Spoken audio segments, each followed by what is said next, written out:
Hello दोस्तों, नमस्कार।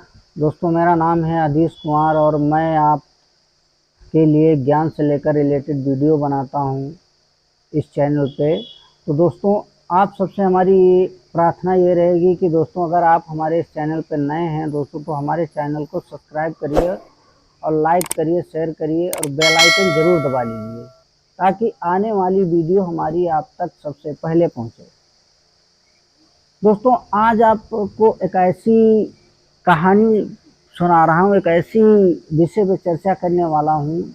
दोस्तों, मीराबाई को तो आज हर इंसान, हर कोई जानता है और उनकी गाथा आज हमारे शास्त्रों में भी प्रमाणित है। तो मीराबाई को कौन नहीं जानता। तो उनके बारे में आज मैं ऐसी अनसुनी बात बता रहा हूँ जिसको आज तक वो गूढ़ रहस्यमय रही। इसको संत रामपाल जी महाराज जी ने उजागर किया। दोस्तों, आज हम बात करेंगे कि मीराबाई जी का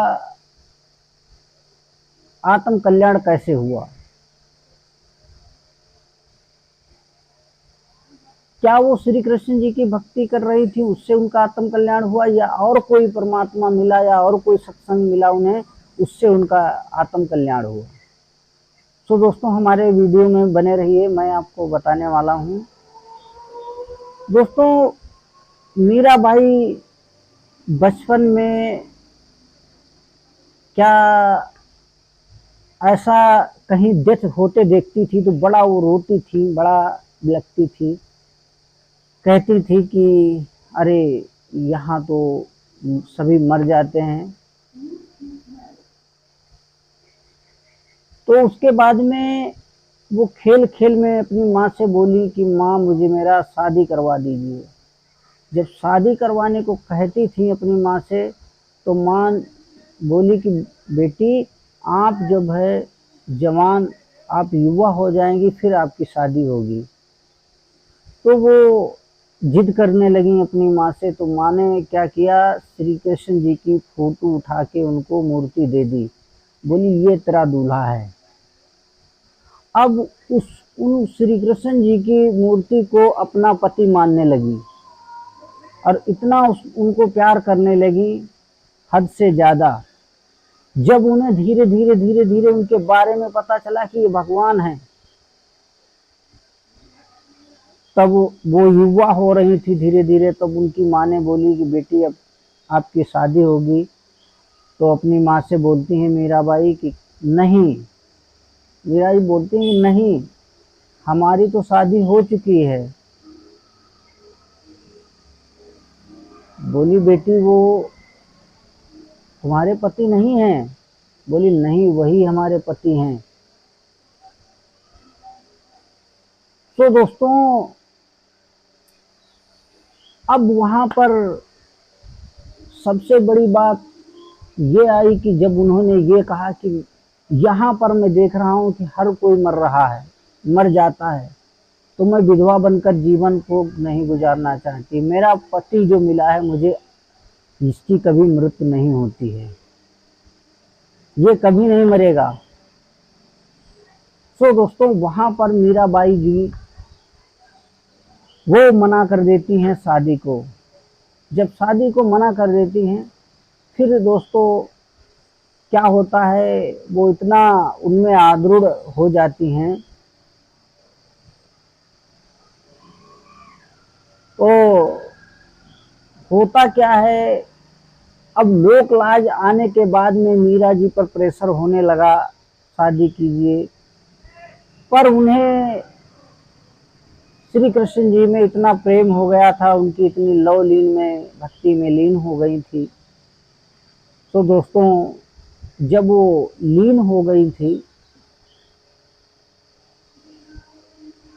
खाते पीते उठते बैठती उन्हीं का ध्यान करती थी। पर उन्होंने लोक लाज में आके और उनको समाज के तानों को सुनती थी, तो फिर उन्हें अपने माँ बाप के भी प्रार्थना करने पे मीराबाई ने एक शादी करी। और शादी करने के बाद में अपने पति को बोली कि देखो, मैं भगवान की साधक हूँ और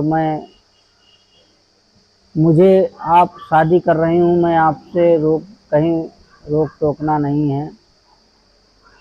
तो वो बड़े अच्छे व्यक्ति के, अच्छे स्वभाव के थे जो उनके पति थे। और उनके बाद में क्या होता है दोस्तों, अब आपको ऐसा लगेगा कि जो मैं आपको बता रहा हूँ ये वाकई में गूढ़मयी रहस्य बात थी। अब दोस्तों इसका जो है, मैं अगर बताऊं कि ये गूढ़मयी रहस्य बात थी, आज तक इसको किसी ने डिफाइन नहीं किया और सभी लोगों ने यही कहा श्री कृष्ण जी से उनका जो है कल्याण हो गया। तो दोस्तों होता क्या है आगे जो है कि मीराबाई एक दिन बोली कि मैं कहीं जाना चाहती हूँ। तो उनके पति ने कहा चलिए ठीक है, ये कहीं निकलती भी नहीं हो, अपने भजन भजन में लीन रहती हैं, चलिए भेज दीजिए इनको, भाई जाना चाहती हैं कहीं मंदिर मस्जिद में।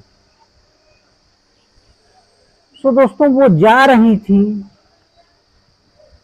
जब जा रही थी तो उन्हें एक सत्संग होते हुए रास्ते में मिला, जहां पर परमात्मा कबीर परमेश्वर जी सत्संग कर रहे थे। जब कबीर परमेश्वर जी सत्संग कर रहे थे तब उन्होंने अपने वहां पर 2 घड़ी बैठी और बैठकर सत्संग सुनने लगी कि हम श्री कृष्ण जी ये अजर अमर नहीं हैं, इनकी भी मृत्यु और जन्म होता है। ऐसा जब सुना तब उनके एकदम हक से लगा मीराबाई को कि बोले अरे मैं तो उनकी बड़ी साधक हूँ, भक्ति कर रही हूँ और ये कह रहे हैं संत जी उनसे मुक्ति नहीं होगी। तो बोली कि मैं अभी संत से मिलती हूँ और मैं आंसर का सवाल मांगूंगा, इस सवाल का जवाब मांगूंगा। तो सत्संग समापन होने के बाद में उनके पास गई और बैठी, बोली कि भगवान आप ऐसा ऐसा ज्ञान बता रहे हैं, कहाँ तक सत्य है। तो परमात्मा ने, कबीर साहब ने उनको बताया। अब बताने के बाद में जब उनको वेदों में, शास्त्रों में, हमारे पूजनीय जो सतग्रंथ हैं उनमें दिखाया, उन्हें प्रमाण दिखाया, जब जाके मीराबाई को विश्वास हुआ। फिर क्या हुआ कि चलिए उन्होंने कहा कि ठीक है महाराज जी, मैं उपदेश लेना चाहूँगा। बोली बेटी अभी आप 1-2 सत्संग आइए, फिर उसके बाद में उपदेश लेना। फिर 1-2 बार सत्संग जो है आती रही, 1-2 बार। तो दोस्तों उन्होंने तब तक, उधर क्या होता है दोस्तों, उनके पति की डेथ हो जाती है। डेथ होने के बाद में उनको जो है, उनके पति की डेथ होने के बाद में अब वो विधवा का जीवन गुजार रही होती हैं। और अब वहाँ पे उनके जो है देवर जी वो उनको मना करते हैं, कहीं जाने आने के लिए बड़ा पाबंद रखते हैं। तो वो लोक लाज को नहीं मानती हैं और आती जाती रहती हैं। तो उनके लिए क्या करते हैं, उनके जो देवर जी होते हैं या जेठ जी होते हैं, वो उनको एक बार विष का प्याला देती हैं। और विष का प्याला जो देती हैं उनको भिजवाते हैं, कहते हैं इसको पी जा, तू मर जा। तब वो परमात्मा का नाम लेती हैं और कहते हैं भगवान अब आप ही मेरी रक्षा करोगे। तो परमात्मा ने जो है उनकी रक्षा करी और वो विष का प्याला पीने के बाद में वो उनको कुछ नहीं हुआ। तो दोस्तों दूसरी बार फिर उन्होंने एक बार प्रयास किया मारने का। प्रयास मारने का ये किया कि उनको एक हार भिजवा दिया। हार हार के डिब्बे में उनको सांप भिजवा दिया। सांप भिजवाने के बाद में क्या हुआ कि फिर जो है उनको नहीं, तो आप जब यहाँ पर आप एक चीज ये समझ रहे हैं कि वहां पर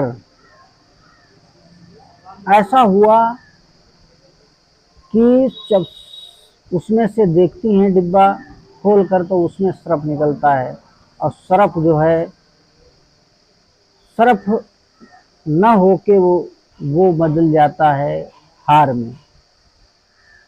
इतनी परमात्मा की दया थी। तो इसी प्रकार फिर उन्होंने उपदेश लिया परमात्मा कबीर साहब से, और फिर उनका जो है आत्म कल्याण हुआ। और जब आत्म कल्याण होने के बाद में फिर जो है, अब दोस्तों यही यहाँ पर हमारी इस वीडियो में एंड होता है। और दोस्तों हमारे वीडियो के बारे में आपकी क्या राय है और कैसा लगा दोस्तों, तो आप हमारे इस वीडियो को लाइक करिए, शेयर करिए। और दोस्तों आप सभी का हमारे वीडियो में